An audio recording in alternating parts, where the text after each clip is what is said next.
Eyes wide open. If you think Dogman is just a legend, keep watching. From shadowy figures stalking rural backroads, from towering wolf-like creatures emerging from the tree line, these sightings have left witnesses shaken, speechless, and forever changed. If you've ever wondered what really growls in the wilderness after sunset, you're in the right place. Don't forget to subscribe, and let's take a look. I'm sure you've heard of Bigfoot, but have you heard of the Dogman? So what can you tell us about the Dogman? What do you want to know? Just, kind of what is it? It's flesh and blood, I know that. Let's talk about Dogman for a minute. So I've been obsessed with these Dogman encounters. On YouTube, there's a channel called Dogman Encounters, and these people go on there and they tell their stories of Dogmen. And I just listen to them at work and creep myself out. And I was wondering, I wonder if there's been any encounters on that channel from Missouri. That'd be crazy. And so I go through all of these stories, and I decide I'm going to go on the first episode and see what it's about, if it's interesting. Lo and behold, that first episode is literally from my county. In Missouri, I'm not going to say my county where it is, but that's where it's at. So there's dogmen lurking in my backyard. Yeah. Not surprised at all. The deep woods of Ohio hold a secret that dates back generations, a predator that defies logic, and lately, it's been hunting. I'm exploring a surge in cryptid activity, unlike anything we've seen in modern history. From the rail yards of Defiance to the cornfields of Atwater, the Dogman has returned. It began in 1972. A railroad worker in Defiance reported a savage encounter with a creature that stood on two legs, wielding the strength of a beast. Local law enforcement was baffled. The consistency of the sightings forced an official investigation, but the truth remained buried in the woods. Decades of silence were shattered this March. Alicia Maxey was mauled in a brutal attack so savage that law enforcement described the injuries as unlike anything they'd ever witnessed. Pounced upon while walking to a farmhouse, Maxey survived a nightmare. The ferocity of the attack points to a predator with power beyond any domestic animal. Witnesses describe a hybrid, a 7 to 9 foot beast with the torso of a man and the head of a wolf. It is a biological anomaly engineered for speed. In Atwater, 2025, Melanie came within 20 feet of the beast. She didn't just see it, she felt it, a paralyzing primal dread that she called the bottom of the food chain. Silver Creek Metro Park became the center of a cluster, multiple reports of creatures running in formation, chasing deer with terrifying coordination. Even those in the halls of justice aren't safe. Judge Shane Luthold described being followed by a presence while training for a race, a stalker that never left the shadows. The record is clear. The sightings are increasing. The attacks are becoming more brazen. Ohio has become the epicenter for the 2026 reckoning. Last week, the peace of Morrow County was shattered by a report that local law enforcement is calling hysteria, but witnesses call a nightmare. A woman claimed she was pursued to her very doorstep by an upright wolf-like beast, a creature that didn't just walk, it hunted. She described a predator over 6 feet tall, with the agility of a canine and the terrifying intelligence of a man. It chased her from the fields to her porch. While officials attribute the livestock loss and the sighting to a local coyote pack, the sheer terror reported by the witness suggests something much larger. In the 2026 Ohio flap, the line between folklore and physical danger is disappearing. Was it a coyote, or was it the Dogman? The question isn't whether the Dogman exists. The question is, are you ready to face what's lurking in the corn? Stay out of the woods. There may have been an animal, right, that they did not know exactly what it was. So many diseases were going around in the 1800s that were undiagnosed, unknown, and unfixed. What if it just was a sick animal that they did not know what it was? Like that picture that you won't take off the screen for some reason. Oh, sorry. That picture. All right, guys. So my daughter Isabel and I are at the Conjuring House. We are going to take a walk down into the woods before it gets dark to check out the cemetery. I did speak with the owner, and she told us that there has been cryptid humanoid sightings. So this is the Conjuring House right here. Here's all the beautiful land. That rock wall down there is probably just as old as this house. There has been soldiers from, I believe, the King's Philip's War, bodies, 7 bodies that are out there and marked. We're gonna check it out. Look how cool this is. This whole place is just truly, truly amazing. So I guess a neighbor had told the owner of the Conjuring House that they had seen a large, hairy, bipedal cryptid through a rock over a huge tree, and the guy's dog was going absolutely haywire. I mean, look at this.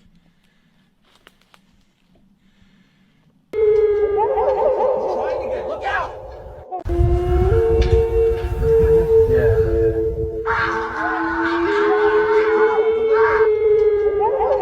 I personally saw a video of a U.S. Marine speaking about how he and his team encountered Wolfman in somewhere like Germany or somewhere like that. Now, at the time, he also had visual evidence, but he wasn't allowed to show anybody or talk about it.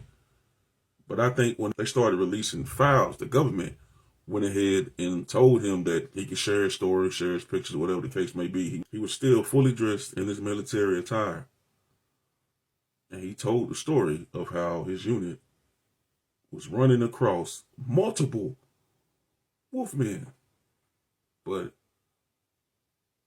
it was a true story. You can see the look on his face that he'd been holding that in for a while. And he wanted to let somebody know. Listen, y'all, I keep saying, you might not believe it because you don't encounter these things, but listen, the world is full of nightmare creatures.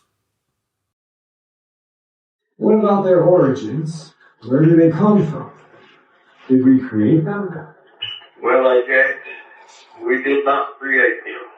God did. They've been here since the beginning of time. They was brought here just like Adam and Eve.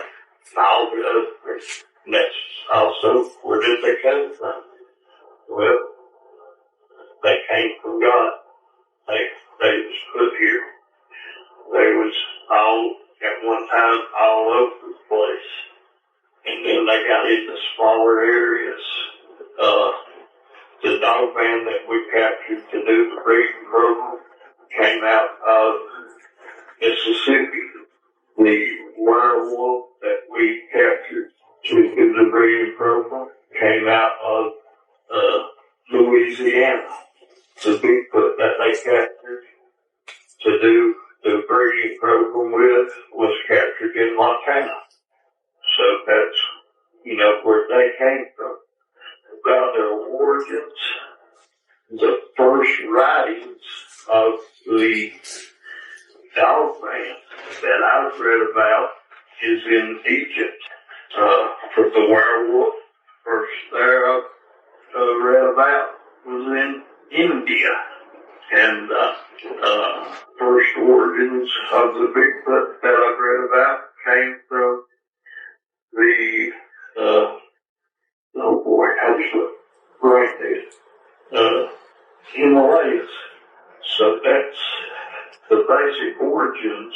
And where did we get our starting breeds from? That's where they came from. I don't know if that's exactly what you're looking for, but we created none of them. We didn't also, in any way, we tried to pick. After we started capturing these things and bringing them in, we tried to make selective breeding with females to our males. Raphael was a different type of a dogman than your standard looking dogman. Sebastian was a different looking werewolf than standard looking werewolf. And Bigfoot program we never had because it never was successful enough. Now there's just slight differences in our breeding stock that we had at the time that our males was different. Raphael and Sebastian wasn't our only two breeding males. We had other breeding males, but they wasn't as, what's the word? They didn't produce as good of stock as what Raphael and Sebastian produced. And when we got the right females with them, we started cutting down on the other breeding and putting the other females with these two. We finally got down to where it was Sebastian and two more werewolves is all we bred with as far as males. Now, Dogman and this baby is another problem. We always had Raphael and 5 more breeding Dogman because everybody before I got to where I had any real control in the program thought that the Dogman was going to be the fight machine, and it didn't turn out that way. And up to about 3 years ago, they believed that until they seen what I was doing with the werewolves, and see how the werewolves is coming along. Do you want to hear a real werewolf story? Because I have a good one for you. This story happened to me and my grandpa when we used to live on his farm on the very countryside of Brazil. And believe it or not, when you grow up in a farm in the middle of nowhere, you end up witnessing some very strange things. So my grandfather's farm was a few miles from the city and surrounded by a couple other farms. And as any small town, everybody used to know everybody. And my grandfather was friends with the other farmers around his farm. And often some random people would just stop there. Sometimes people from the city, sometimes just travelers would stop on the farms and ask for a job to check if the owner had any manual labor that they could perform, like paint a fence or help with the horse house or something like cut grass, anything. I was around 13 years old when our neighbor hired a guy, Mr. John. Keep this guy in your mind. At the time, I had to ride my bicycle every day in that dirt road to go to school.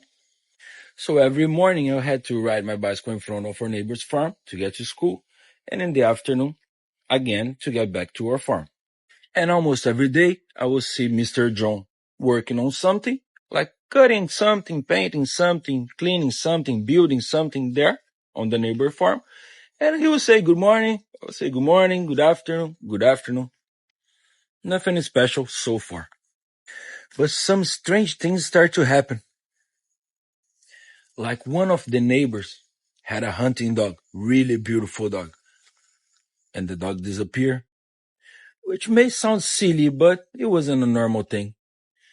Few weeks go by, and we start to hear a rumor from someone in the city that might have seen something strange in the dirt roads, wandering around and looking like a creature. On that time, the person from the city said he was coming back from fishing in that area, and he crossed paths with this creature that looked like a really big wolf, but this wolf was walking like a man and had very shiny eyes. People even made fun of him for a while, saying that he was either too drunk or got crazy, but he didn't.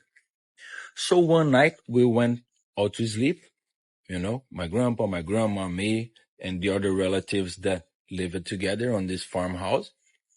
And we heard in the middle of the night some noise where my grandpa used to keep the cows and the chickens.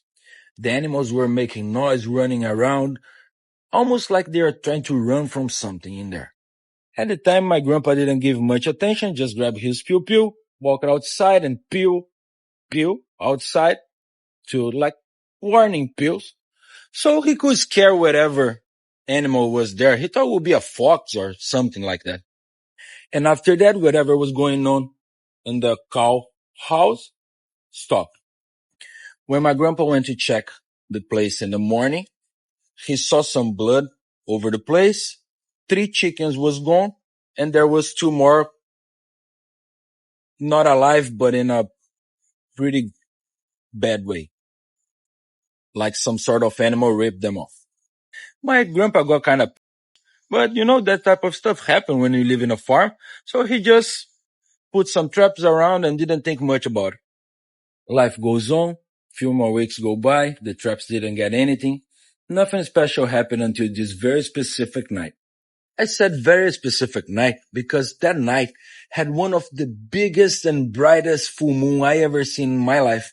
And all my family decided to spend part of the night sitting outside, talking by the bonfire, admire the moon.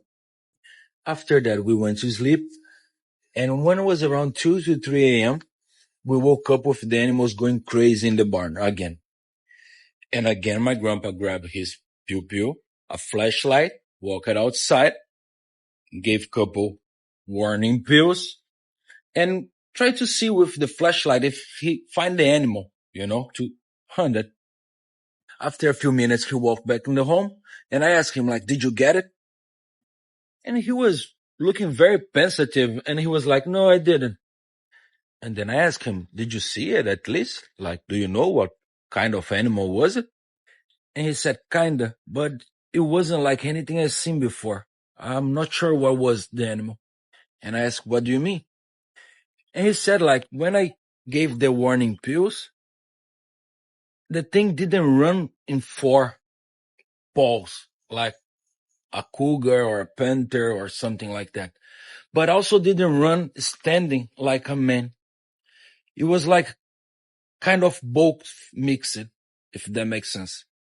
Oh. I was like, that's weird. And he just answered me with a sign with his head, I know. On the next morning, when we went to check the barn, we found a very sad scenario. One of the cows that my grandpa had, called Smoke, man, that was the most beautiful cow I ever seen in person. She had a black head and back, and was getting in a caramel color down to the legs, So it was a very beautiful cow, and she was huge, the biggest cow my grandpa had. She wasn't alive. She was half eaten by something. The parts that wasn't half eaten was all ripped off. There was blood everywhere. Needless to say that we all got very sad because of Smoke, but my grandpa also got very, I don't think I ever seen him mad and frustrated in his life. Few more weeks go by, and we had another full moon. I remember this time there was a full moon because I overstayed after school in the city, and I ride my bicycle at night back home. And on that night, I didn't need my flashlight because the moon was bright enough to make the path visible. So I got home, took a shower, had dinner, we watched a movie in family, and we went to sleep. But this time when it was late night, we started to hear noises closer to the house.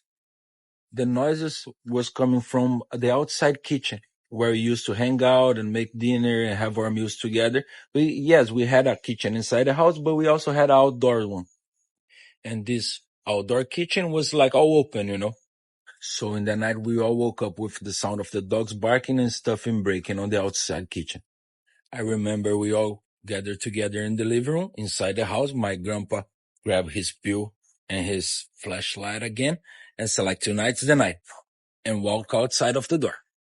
But not a minute goes by and I start to hear a lot of pews. Pew, pew, pew, pew, pew. It was oh my God, I think he got it. Or the thing got him. And right after my grandpa sprint back in the house, locked the door. And that was the first and only time in my life that I've seen fear in his face. And I asked him, what happened? And in a very serious way, he said, go back to bed and we talk in the morning. I was like, okay, say no more. So in the next morning when we got together for breakfast, I asked him, so what happened last night? Did you get it? And he answered, I didn't get it, but I'm sure I hit it a few times. And I asked, so what was it? And he said, like, you're not going to believe, but I think it was a werewolf. He said the animal was all black, standing like a person, but kind of crooked, pretty tall, taller than him, and had like very shiny eyes. And he was like messing around the kitchen, kind of looking for something, I imagine, to eat. And he said that as he put a flashlight on it, the thing turned to him. He started blasting. The thing started running first towards him. Then he started running and blasting. And the thing went one side and he went back to the house. I said, okay, if you say so. But in the back of my mind, I thought like he probably didn't get the thing and just making up stories. So he doesn't look bad. But after breakfast, when I grabbed my bicycle to go to school, I passed by the neighborhood farm. And I saw Mr. John working, painting a fence, shirtless, because it was a very hot day. And I said, good morning, Mr. John. And he stand up, said, good morning, Lucas. By the way, I'm leaving this afternoon. But the strangest thing is that when he stand up to say that, he had some scars like bullet wounds that he never had it before in his chest, like neck, chest, couple, and stomach, another. And I asked him why, and he said that his job was done over there, and it was time for him to go to a new city. After that, he left. I never saw him again, and all those incidents stopped. So I'm convinced that he was a real werewolf. I'm going to tell you a story about the creepiest thing that's ever happened to me in the woods, and it happened right here about 20 plus years ago. Follow me. So over 20 years ago, my kids were little. We would go out hiking, day hiking, playing in the woods on a regular basis. And one of the things that we would do is we would go sometimes to cemeteries on occasion because there's so much history. And I had found this cemetery that you can see some of the headstones here years and years ago when I was grouse hunting this area. This is pretty commonplace, common thing in national forests where the federal government came in and bought vast tracts of land, and there were homesteads there and cemeteries and everything, and they just got swallowed up by the forest.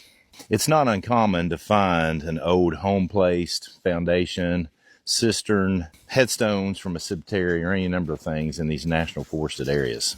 And that's what I did. So I brought the kids here, and it was raining that day. And as we're coming around, and it was just a steady rain. And that was just, again, that was another thing that was pretty common for us. We went out, rain, snow, hot, whatever. We would go out with the kids. We'd hike, study trees, study plants, play in the woods, play in the creeks, that kind of stuff. So we're walking up through here. And just as I get to the hill that you saw me walking up at the beginning, I heard something in the woods up here. So I came up here, and it was when I was really starting to develop my tracking skill. Again, this is over 20 years ago, and particularly my man tracking skill. I've been doing animal tracking for years before that. And I came up here, and I could see basically behind where we are now, some disturbance. There was some disturbance in the leaf litter. And this tombstone right here is the last one. There's probably a dozen or so right here. But as I got closer to the end of this small burial plot, probably a family burial plot, what I saw, again, was the creepiest thing I've ever seen. So what I saw alarmed me. I was about, I don't know, somewhere around right in here. And I knelt down just like I am right now because I could see something here that was disturbance. In tracking, that's what we mean by, hey, we see something that's different from the natural environment. And I just could not figure out what it was. And I'm sitting here looking at it just like I am right now in this area. And then it hits me. Everything around here is wet except this spot right here. And in this spot, in the human form, like somebody was laying down on the ground here, it was completely dry. So what I had come upon in the middle of nowhere, Daniel Boone National Forest, in the rain, where there were no cars, because we hiked in behind the gate. There's no vehicles back in here. Nobody lives back in here. Was somebody had been laying on the ground here in the rain such that the ground was dry. And when they heard us coming, they took off in the woods. And that's the disturbance, the footfall that I saw going out through the woods. Didn't see anybody else. Didn't hear anything else. They could have been out in the woods watching us. I don't know. Anyway, because of the possible threat, I gathered the kids and my wife, and we just got out of here and went our merry way somewhere else. But definitely one of the creepiest things I've ever seen in the woods. I just seen something over in the woods, Chris, and I don't know if you can see this or not. Do you see that? Do you see that? I'm afraid.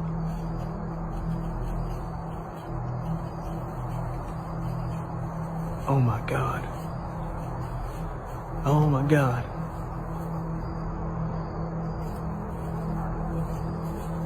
Oh my God. Bailey, did you see that? Have you had any experiences yourself? Have you seen any of these creatures or had any experiences? I've got 2 occasions in my past where I just might have seen one, but I don't want to be that guy to say, oh yeah, definitely was, when I don't know for sure that's what they were. But going back well before these 2 encounters, almost 45 years ago, right around 1980, I was deer hunting in the middle of absolute nowhere and had an experience where I'm convinced I had a 1,000 pounder literally just feet behind me. And I was literally in the middle of nowhere. If I had to walk out of there, that would have been quite the task. Dogman isn't a werewolf, and it isn't just an animal. Witnesses describe a towering creature standing upright like a man, but built like a wolf. Broad shoulders, long arms that hang too low, muscles shifting beneath dark, matted fur. Its head is unmistakably canine, elongated snout, rows of sharp teeth, ears locked forward like it's always listening. The most unsettling detail? The eyes. Cold, intelligent, watching, not hunting. Many researchers believe Dogman feeds on fear more than flesh. It stalks, it intimidates. It lets itself be seen just long enough to terrify, then disappears. Most encounters end with the witness frozen in fear, heart pounding, convinced they were being studied. However, there have been accounts where people didn't make it home. Disappearances, mutilated animals, scenes that don't match known predators. And then there's the strangest theory of all. Some witnesses report seeing UFOs in the sky shortly after a Dogman encounter. Strange lights hovering silently, moving in ways no aircraft should. This has led some to ask a terrifying question. What if Dogman isn't from this world at all? What if it's an entity from somewhere else, observing us the same way it watches its prey? And when it runs, it doesn't run like a wolf. It runs like something that learned how to be human and was never meant to stay. More of them than you realize around. A lot of people think that they're mean, which I'm not saying some of them aren't, but they had many opportunities to take me out or hurt me, and they never did. So you've seen one? I've seen several. Check out the hands.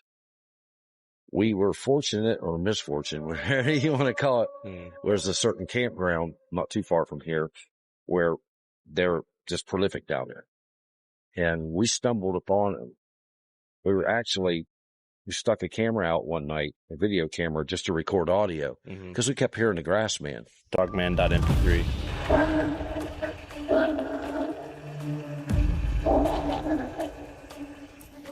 But when you hear that, oh my God, it is just instantly, just the fear, your heart starts beating. Yeah. And you get up in there in the woods about 3 a.m, and you start seeing their silhouettes going between the trees, and you hear them growling.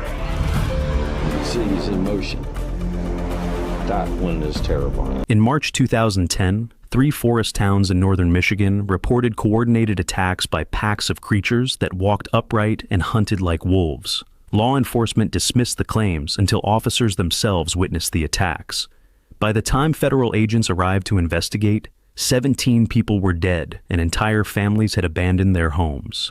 I was a state police detective assigned to the case, and what I saw in those woods violated every natural law I thought I understood. The official report was sealed and classified as mass hysteria, but the truth is far more disturbing. The first call came on March 7th from a homeowner in Casa County reporting that something had killed his livestock.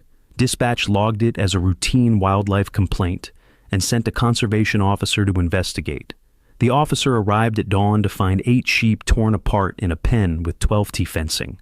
The kills were brutal and excessive, far more damaged than any predator would inflict for food. The fence showed no signs of breach, no holes or damaged sections, yet the gate remained latched from the outside. The officer noted in his report that the attack pattern suggested multiple large predators working together, but he could not identify the species from the tracks in the mud. Within 48 hours, similar reports flooded in from 3 towns within a 20-minute radius. Livestock killed in locked pens, pets disappearing from fenced yards, strange vocalizations in the forest at night that sounded like wolf howls mixed with something almost human. Residents described seeing large shapes moving through the trees on 2 legs, standing 7 or 8 feet tall with broad shoulders and elongated snouts. Most dismissed these sightings as panic and imagination, the product of rural isolation and fear feeding on itself. The Conservation Department attributed the attacks to a pack of wolves that had migrated from Canada, though no wolves had been documented in that region for over 50 years. On March 12th, the situation escalated. A postal carrier disappeared on his rural route between the towns of Manalona and Bear. His truck was found idling on the shoulder of a forest road, with the door open and his mailbag on the ground. The engine was still running, the keys in the ignition, and his coffee cup sat in the holder, still warm. There was no sign of struggle, no blood. Thing keeps drawing closer and closer to me, and I just can't make out what this thing is. And this thing, it started running right along the side of me. Hear the nails of this thing, the toenails, click, click, click, click, clacking on the road.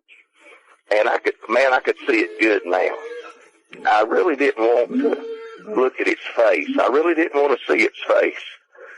But I couldn't help it. It's just like I couldn't help myself. I had to.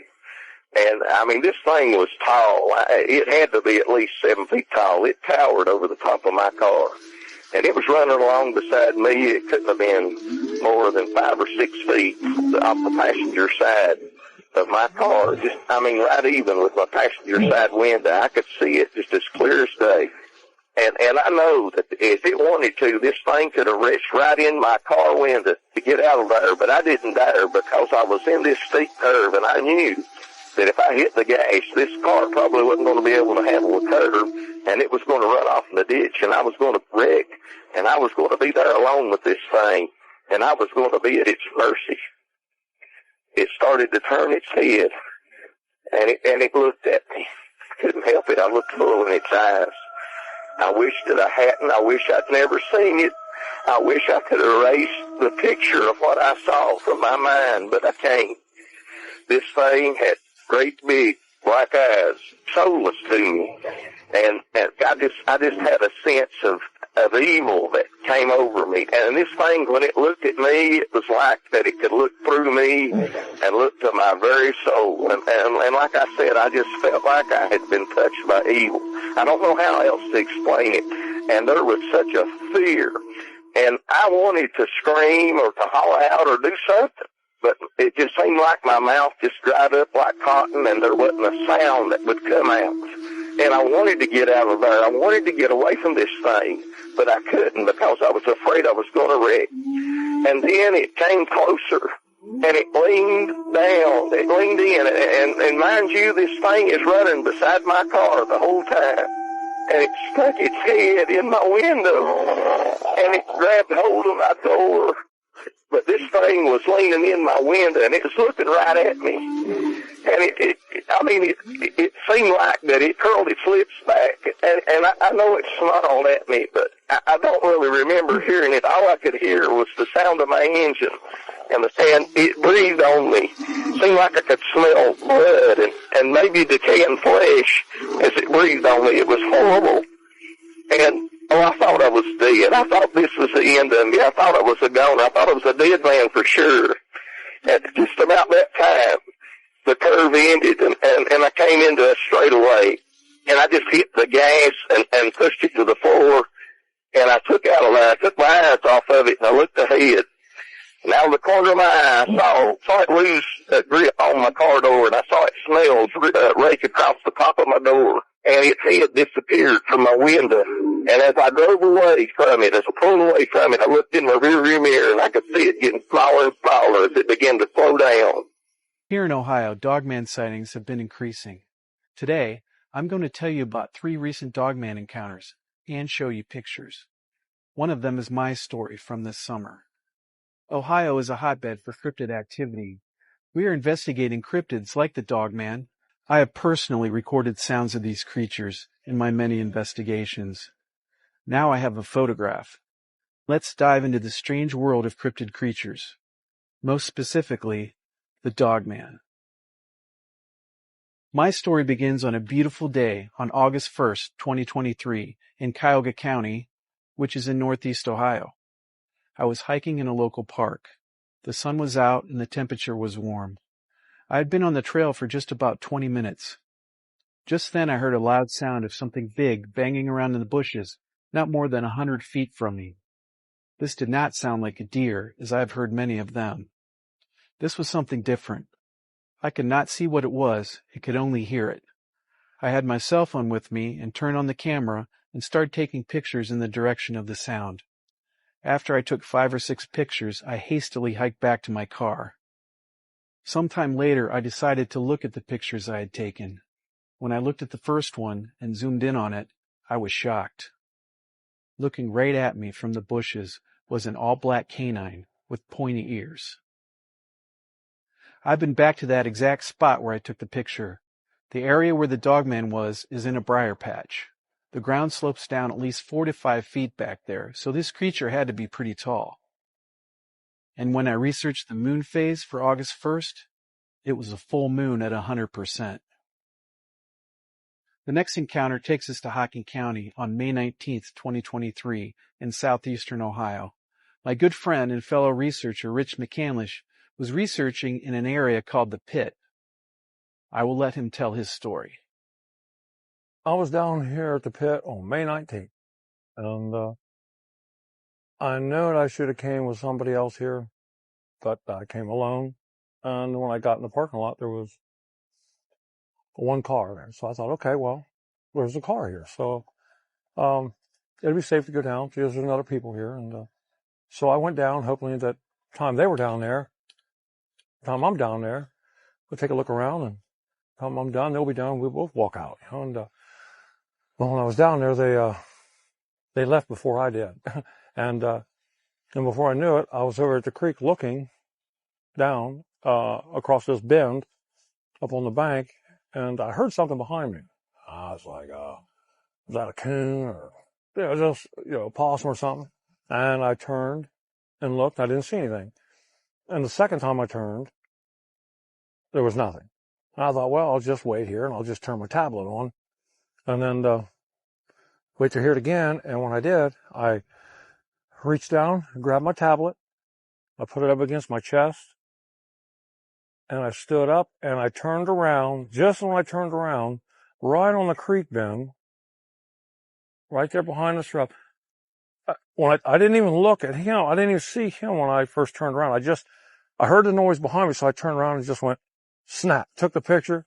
And then when I looked to the left a little bit, I saw him standing there, and I just went, oh. I just turned back around. I just laid my tablet back on the ground and waiting for him to attack. But he didn't. I waited and waited, and they had turned around, and he was gone, and I didn't even hear him leave. Just took off. On May 19th, there was a new moon with 0% illumination. A week ago, I was able to sit down with my friend, Matt Emsch. He had his own terrifying Dogman encounter in Youngstown, Ohio, in an abandoned steel mill with 3 of his friends when he was only 14 years old. I asked Matt what he thought Dogman was. What do you think Dogman is? Do you think it's supernatural or flesh and blood? That's a slippery slope for some people. So with my experience, I 100% believe that it was supernatural. I think there's 2 kinds. I think you have your natural ones the ones that you hear these experiences where the government has even called them their assets. I'm sure you've heard these before. I forget the one gentleman who drove the semi that shot one through his car door and killed it. He came back and one was pulling it back into the woods. He was approached by federal agents and they said, you destroyed one of our assets. Many other stories about governments and that. So I believe that there are supernatural kinds that may have been killed. Government does their DNA, mojo on them, and they've come up with something else. Or there's just, again, there's two kind of facets to these things. The third encounter happened in Ross County on April 25th, 2021. Mike Irwin was hiking with his cousin and his cousin's girlfriend in the Scioto Trail State Park, which is part of the Buckeye Trail. The day was fairly warm and sunny, around 67 degrees. About 3/4 of a mile into their hike, Mike's cousin wanted to go up on the ridge to the left of them and look around. They were in a deep valley, so they had to do a steep climb. They were almost to the top when they heard 2 loud cracks and a deep growling sound. When they looked in that direction, they saw a tall tree falling in their direction from the opposite hillside. They all started running down the hill and up the other hill. They located the tree that had been pushed over, but did not hear anything walk off. Mike started taking pictures in a full circle around him. They looked at the ground around the tree and found canine prints all around it that were as big as Mike's hand. They left the area, and when Mike got home and looked at his pictures, he noticed what he had captured. The moon phase that day was waxing at 96%. These stories are real. Do not take any chances in the woods. Always be aware of your surroundings as people go missing in the parks all over this country. Ready to attack anyone whose morals have started to slip. It's the Louisiana Rugaroo. The Rugaroo is Louisiana's version of the werewolf. It's bipedal. It's torso heavy, canine head, the dog-like ears, anywhere between 6 to 9 feet tall. Brown fur, or gray fur, sometimes black. Just very tall, upright wolf stalking the swamps at night.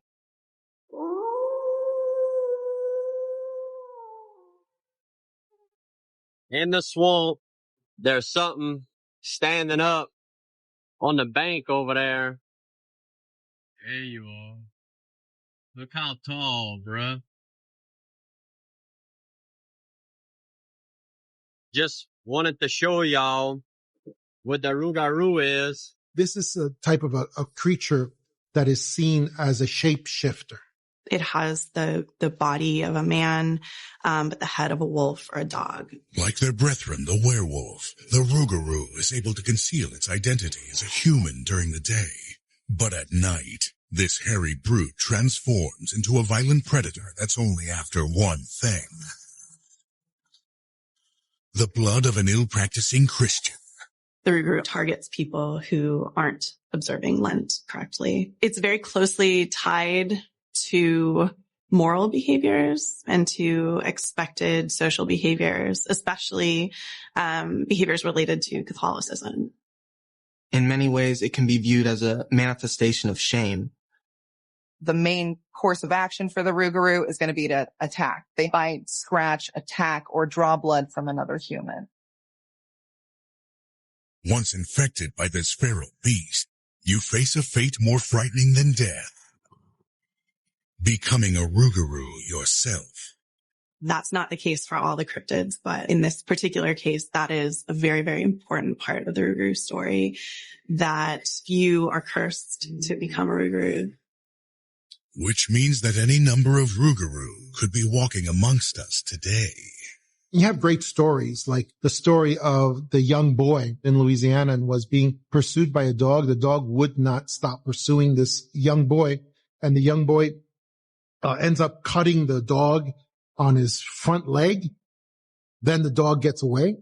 And later on that day, the town physician shows up with a cut on his shoulder that he has bandaged up. and saying, hey, what's going on? What's happening? And so it was very strong suspicion that that physician was the Rugaroo himself. Unlike the Michigan Dogman or Wisconsin's Beast of Bray Road, the Rugaroo has roots tracing far beyond America's borders.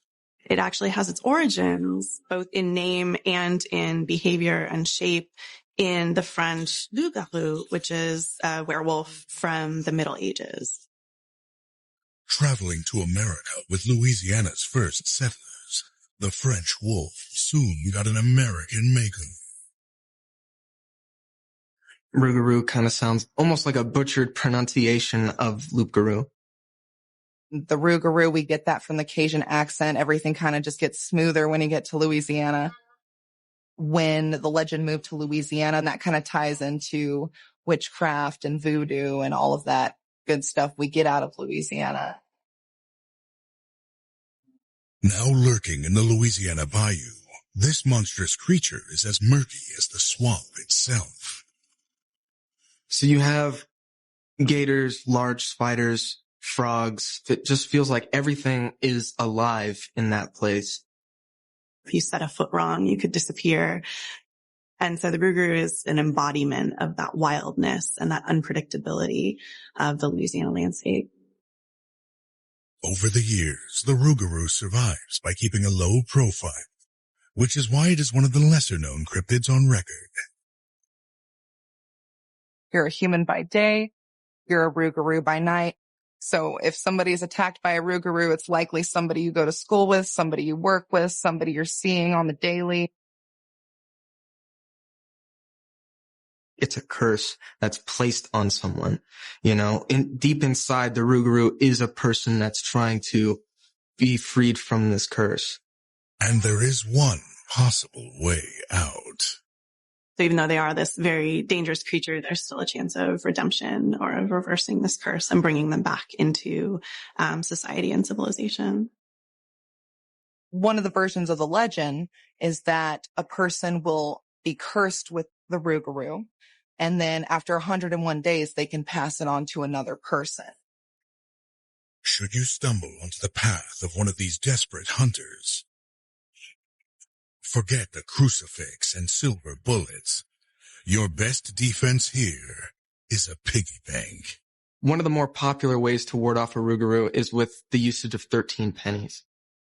Well, if you take 13 pennies in front of your door, Rugaroo, when he comes out at night, he's going to look and he's going to count. The lore says that once a human turns into a Rugaroo, they forget how to count past 12. They'll continuously count to 12 and then back to 12 and then back to 12 until the sun comes up, and then they're heading back home, turning into human form. The Rugaroo is obsessed with counting, but he is not very good at it. So math is your friend if a Rugaroo is around. Even monsters have their quirks, but don't let that fool you. The Rugaroo is still one of the most dangerous threats out there.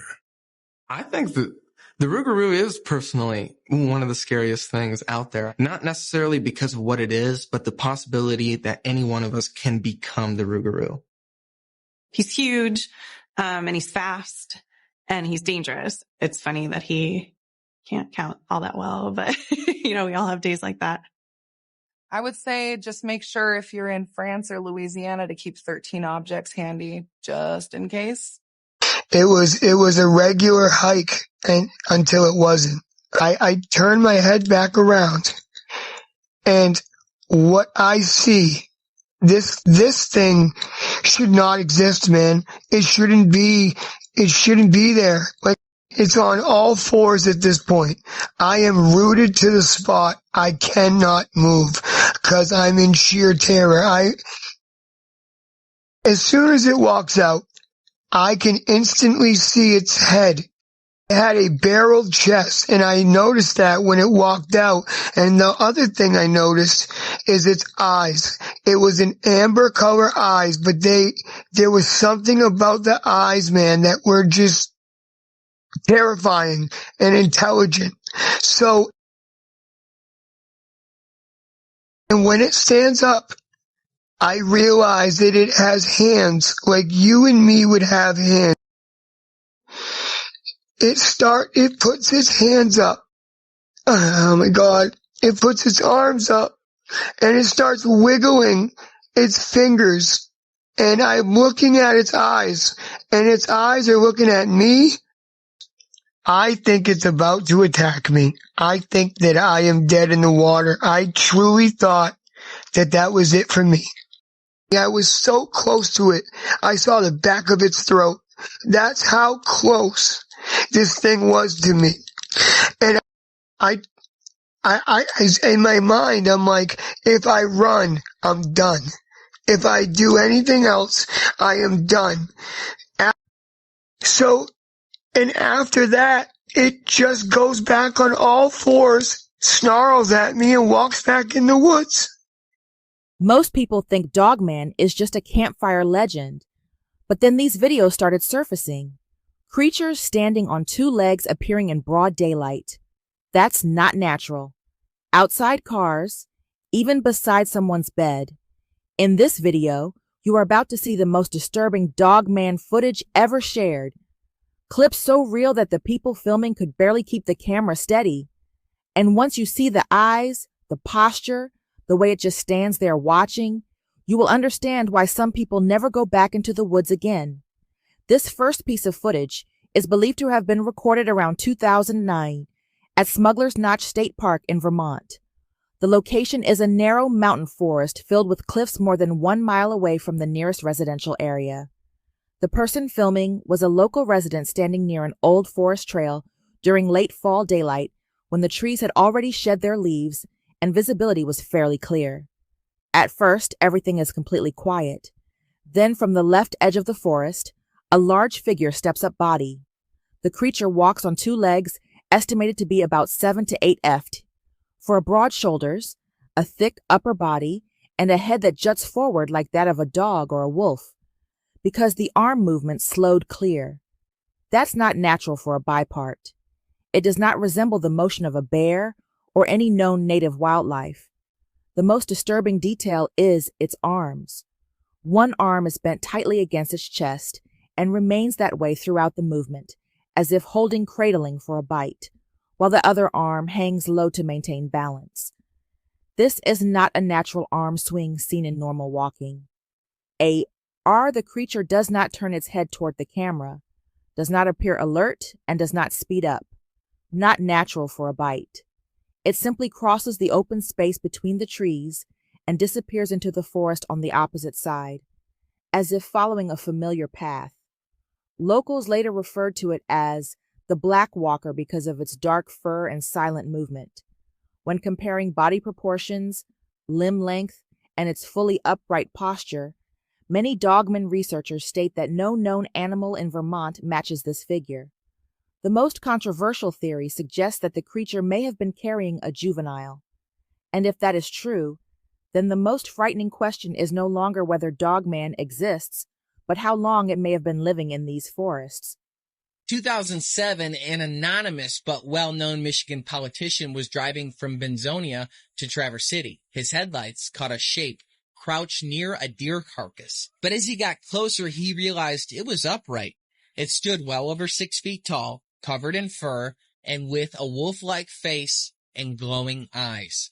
Frozen in place, the man watched as the creature turned, looked at him, then dropped to all fours and sprinted across the road in seconds. He pulled over and inspected the area.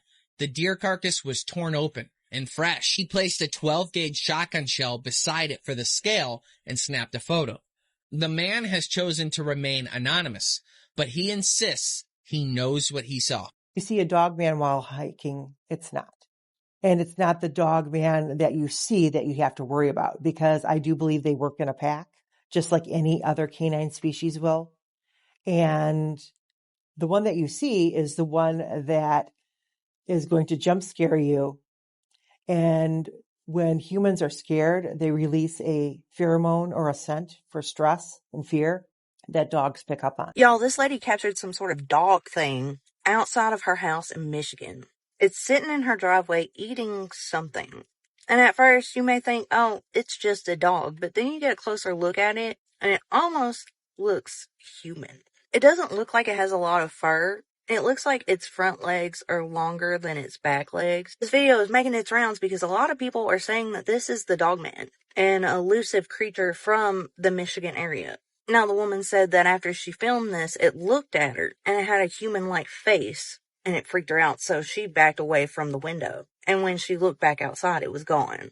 But she was scared that where it saw her, it was gonna try to get in her house. And looking at this thing, yeah, I would think that this thing would come and get me too if it looked at me. There have been so many different cryptid sightings here recently, and I've seen a lot of my comments talking about how there was a reality shift recently. So it makes you wonder if we have shifted to another timeline, and these things are feeling safer to come out in this timeline. O'clock in the morning, I would start waking up, and with this feeling like something's outside, like something dangerous is outside. I would wake up with this fear and this feeling like that I feel something outside. And it would happen at 3 in the morning for like 4 or 5 days at a time.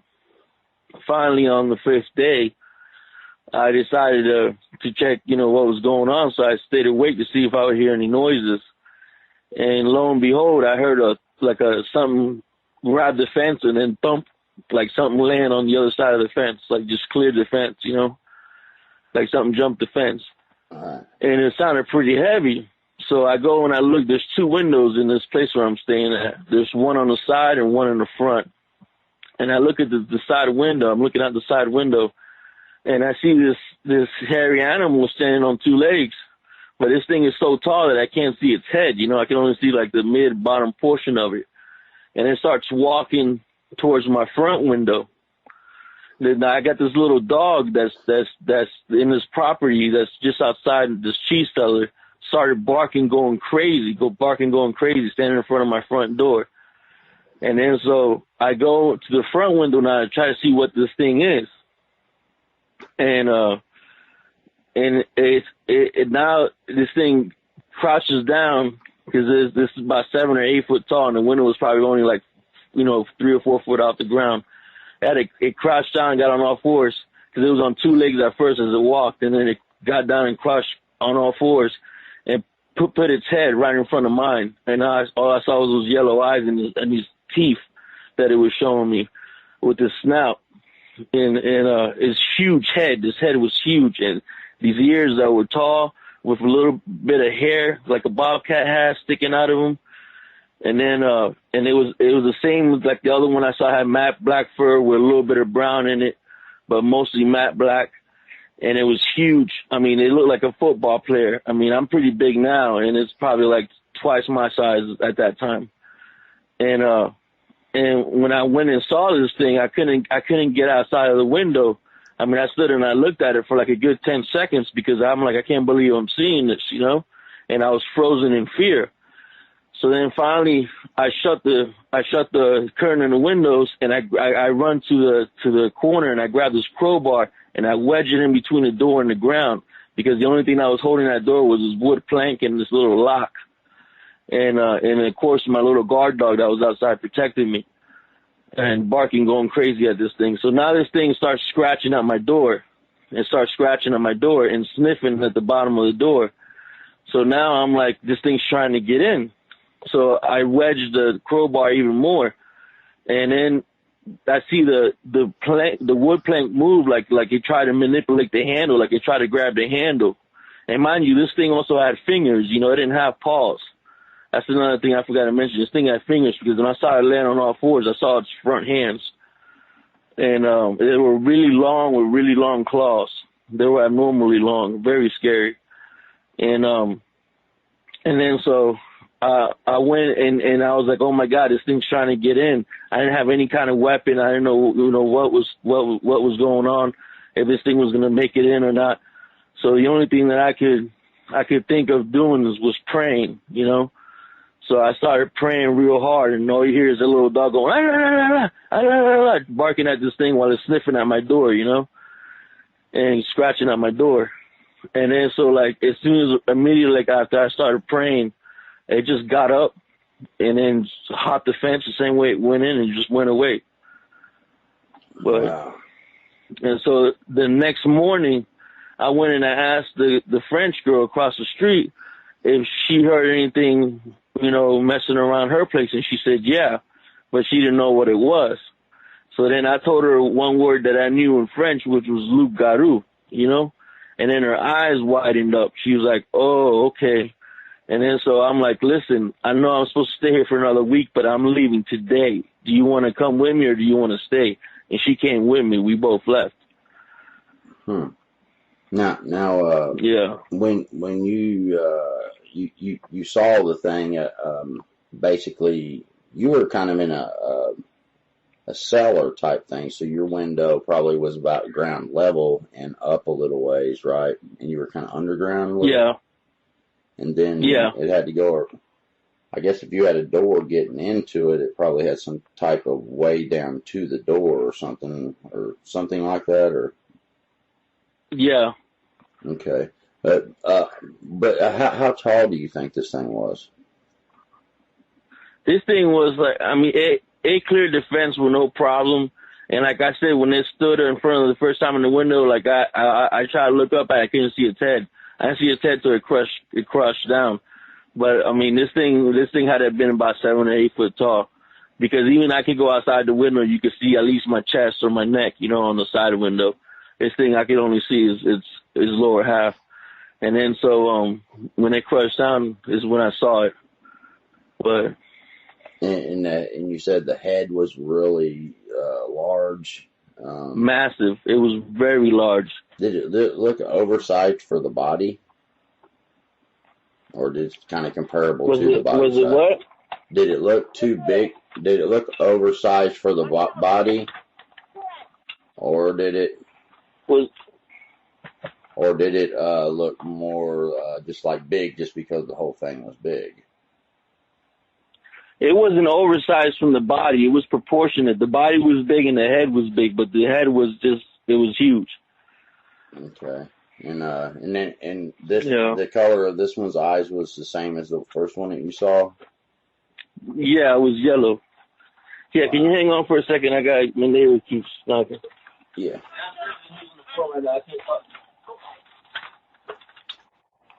Hello? Yeah.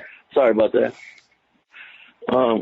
So yeah, and it had the same yellow eyes, but the thing about these eyes is that when they stare at you, they stare into your soul. They almost got like a hypnotizing effect.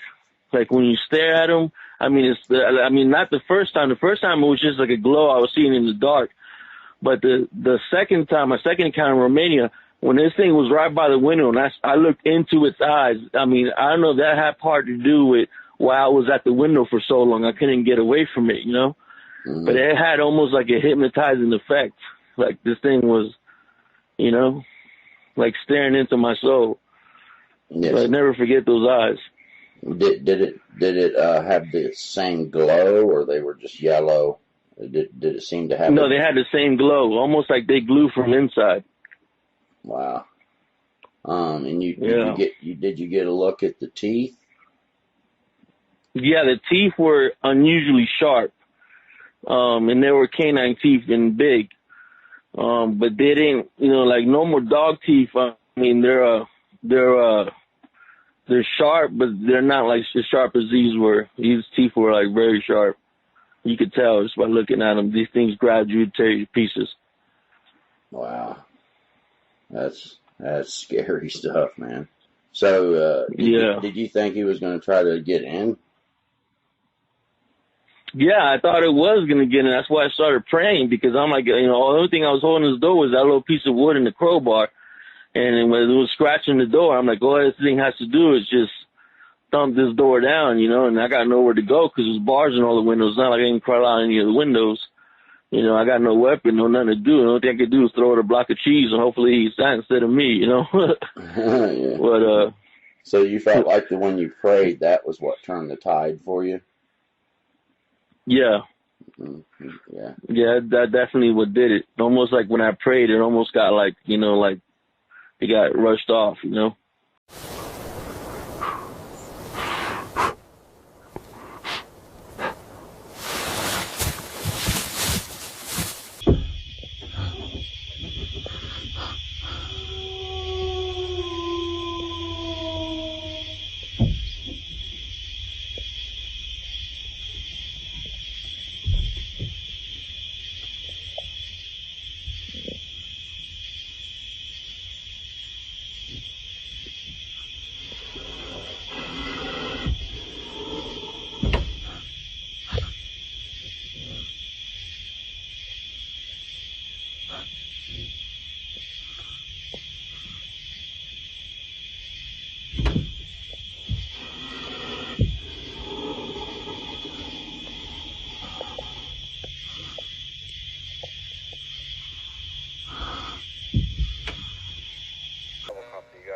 6 clicks. Any team in the field, please respond now, please. Eyes on target.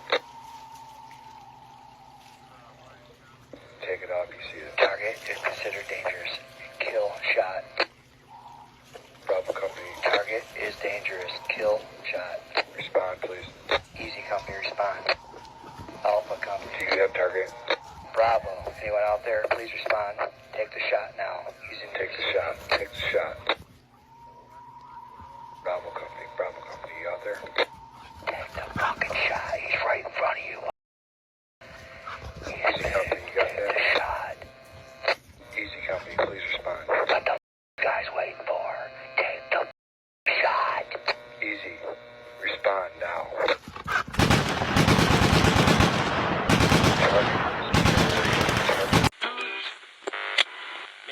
People, if you're driving this time of night, keep your eye on those shoulders. Folks are saying they've seen eyes glowing in the dark and something tall, canine, standing upright just beyond the tree line. I don't know if this is a hoax or not, but if you're headed north tonight, I'd keep those doors locked and the high beams ready. Dogman sightings are picking up all across Michigan. First near Elk Rapids, out by Short's Brewing Facility, and now reports are coming in from as far south as the Ambassador Bridge.